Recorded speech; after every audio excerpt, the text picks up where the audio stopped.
Bueno, hola.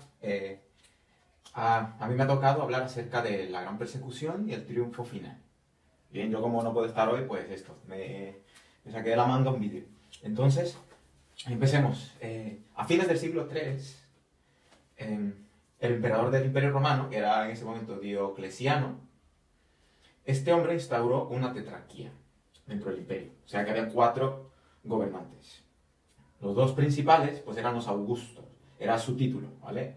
Estaba, por un lado, en el occidente, el Augusto Maximiano. Y en el oriente estaba el Augusto Diocleciano, que era este. Abajo de ellos había otro personaje que eran los Césares. Estaba el César Galerio, que estaba bajo la autoridad de Maximiano, y el César Constancio Cloro, que está abajo de Augusto Diocleciano, que son los encargados del oriente del imperio. Entonces, bueno, aquí tenemos una serie de sucesos que ocurren mientras está esta primera tetrarquía de esta época del Imperio Romano, y tenemos que, por ejemplo, en Diocleciano, él era como un simpatizante del cristianismo. ¿Por qué? Porque él tenía a su esposa y a su hija. Su esposa se llamaba Prisca y su hija Valeria, pues ellas eran cristianas. Entonces, este hombre, claro, se inclinaba un poco por los cristianos, acerca de su culto y sus libros sagrados y todo eso. Luego, tenemos abajo de este al César Constancio, que este es el padre de Constantino. El que luego veremos más adelante que este se queda con el poder del imperio. ¿Vale? Este Constancio es el padre de Constantino. El Maximiano tiene un hijo también que se llama Magencio, que luego más adelante también veremos que son unos personajes importantes. Este tiene como hijo Magencio y este tiene como hijo a Constantino. Bueno, eso. Luego, el Galerio aprovechó la situación difícil de Diocleciano, que empezó a enfermar y empezó a aprovecharse de esa situación para ejercer influencia sobre él. Entonces, al ejercer influencia sobre él, llegó a un punto donde hizo que este hombre renunciase a su puesto de Augusto. Entonces, antes de que este renunciase a su puesto de Augusto, Galerio también le convenció para que escogiese a 2 césares ineptos que el ejército romano pues no estaba de acuerdo, porque eran unos ineptos que no los quería nadie. Entonces, al final, Galerio se ha convertido en un Augusto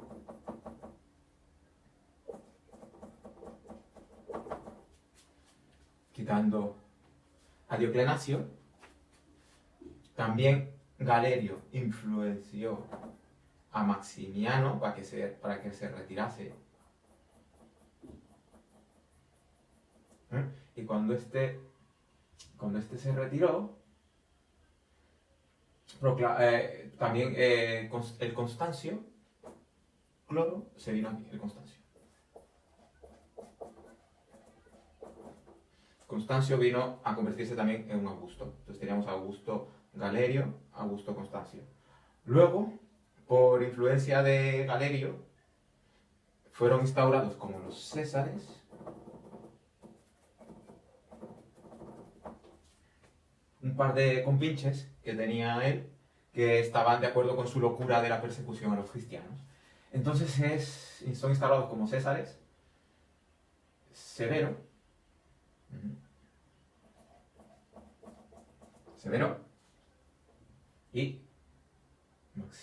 y Maximino Daza. Maximino Daza, o sea, eso. Entonces luego, en el año 305, queda así la tetrarquía del Imperio Romano. Bueno, aquí he cambiado un poco el esquema, de manera mágica, y tenemos que el poder nos queda así. Augusto Constantino era el padre, Augusto Constancio es el padre de Constantino, que es un militar ahí de alto rango. Luego está el César Severo, está Augusto Galerio, que es el villano, y luego está César Maximino Daza. Pero recordemos de que los antiguos Augustos pues se habían dado de baja, habían abdicado como el Papa Ratzinger. Entonces, el Diocleciano pues había dedicado a cultivar coles, ¿vale? Había pillado ese hobby y se quedó cultivando coles. Luego, Maximiano, pues en su retiro, él se alejó un poco de los movimientos políticos, pero Magencio siguió siendo también un militar. Estos dos, que eran militares de alto rango, pues eran del agrado de los soldados romanos, ¿vale? Los soldados romanos en realidad querían que esto fuesen los césares y no los paquetillos que había enchufado. Bueno, eso. Constantino huyó de la corte de Galerio. Luego, Constancio muere, ¿vale? Bueno, en lugar de eso, pues luego Constancio muere. Cuando Constancio muere, las tropas nombran a Constantino como Augusto, ¿vale? Constantino se viene aquí, ¿vale? Como Augusto. Porque, claro, las tropas le preferían a él. Luego, Magencio se adueña de Roma y Severo se suicida. Entonces Magencio, que es el hijo de Maximiano, el anterior Augusto, pues se queda con el puestaco de César. Y recordemos eso. Y el Severo se suicida, desaparece. Luego, Maximiano luego Maximiano sale de su retiro para apoyar a su hijo Magencio. Luego, Galerio no puede quedarse así nada más y ataca a Magencio. Lo ataca a saco. Pero las tropas de Galerio pues empiezan a cambiar de bando. Este empieza a atacarle a Magencio, pero claro, como este estaba súper loco por el poder, pues las tropas empiezan a unirse al bando de Magencio. Luego, Galerio acude a Diocleciano, que como dije antes se quedó cultivando coles, y este presidió unas negociaciones y nombró un nuevo Augusto. Bueno, en realidad no solo un nuevo Augusto, Diocleciano cambió toda esta estructura que tenemos ahora aquí, y él puso un orden aquí. Nombró, en lugar de Constantino como Augusto, pues puso a Licinio como Augusto. Galerio, claro, se quedó como Augusto también, es muy listo. Luego, como César, quedó Magencio. El Maximino, que es el típico asistente del villano, se quedó aquí como un protegido de él. Maximino, lo pongo aquí. Maximino Daza se quedó como un simple asistente. Y como el otro César, ha colocado a Constantino.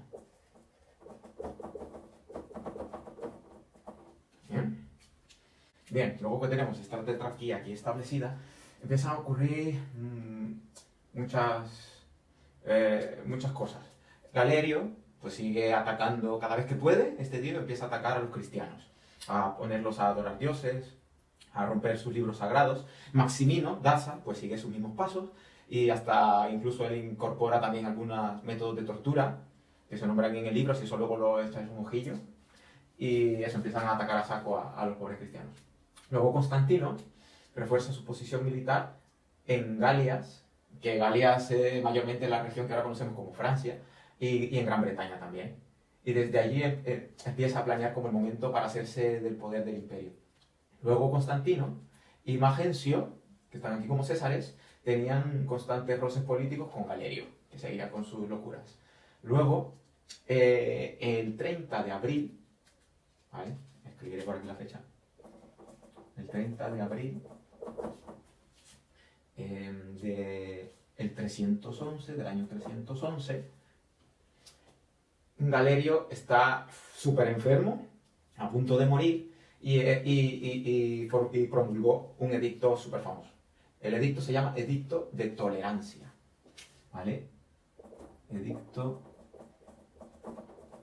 de Tolerancia, donde en ese edicto pues expresa que él perdona, supuestamente, bueno, perdona a los cristianos de su rebeldía con respecto a la adoración a los dioses y que les perdona y que les permiten ahora volver a ejercer su culto cristiano y que se puedan reunir en asambleas. Bien. Luego, Galerio, 5 días después de haber promulgado el edicto de tolerancia, pues muere. ¿Cómo no iba a morir? Si era más malo que Darth Vader. Entonces muere. Cuando él muere, el imperio queda en manos de Licinio. Constantino pues aprovecha el momento y sube de puesto, como Augusto.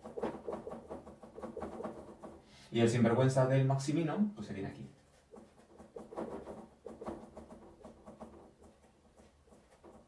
Maximino Daza. Entonces tenemos eso.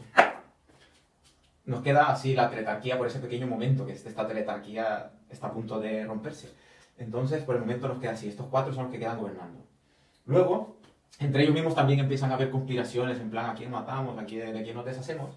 Entonces, Licinio, Constantino y Maximino Daza, pues empiezan a decir que Magencio pues, es un infiltrado, que no debe estar allí, que tienen que deshacerse de él. Luego, por otra parte, también el Maximino Daza, como ven discípulo de Galerio, pues sigue cada vez que puede pillar cristianos y los tortura y los persigue. Entonces, luego de todos estos problemas que surgen, pues Constantino lleva a cabo un plan que es atacar a Magencio. Magencio está en ese momento en Roma, su base es Roma, y Constantino quiere apoderarse de este lugar muy estratégico. Entonces, él prepara una tropa que sale de Galia, ¿vale? Que es Francia. Entonces, él sale desde allí, le ataca a Magencio y lo derrota. Entonces ya elimina uno. Y se queda con Roma. Bien. Ahora, esta es la famosa batalla esta que los historiadores nos cuentan, que tuvo una visión, que una señal de Dios y que fue llevado por eso, y en ese momento surge, a través de su visión y su conquista, pues un símbolo que se llama Labrarum. El símbolo se llama Labrarum y es una X y una P superpuesta. Superpuesto es esto. Por aquí, una X, con el símbolo ese que tiene la bandera del Vaticano. Ahora esto es, en griego, el nombre de Cristo. Que es así, es Pistos, Cristo, ¿vale? No es el pisto de las empanadillas. Y luego Constantino, el muy listo, sella una alianza con Licinio. Y se hace también de Licinio. Hace una alianza con él, donde se preparan otro edicto también. Este edicto se llama Edicto de Milán. El Edicto de Milán, que es un edicto que expresa que el Imperio Romano le devuelve todas las pertenencias confiscadas a los cristianos. En las pertenencias pues hay de todo, libros sagrados, templos, sus casas, posesiones y todo lo que había confiscado el Imperio Romano. Luego, el Maximino Daza pues sigue con sus locuras persecutorias, ¿vale? Esta gente no paraba nunca. Pero al final de la historia, pues Constantino queda como único emperador y al parecer por un tiempo la iglesia goza de cierta paz. Y luego en otro capítulo más adelante pues se verá un poco más cómo fue ese pequeño desenlace y a ver si la paz dura mucho. Bueno, muchas gracias por su atención.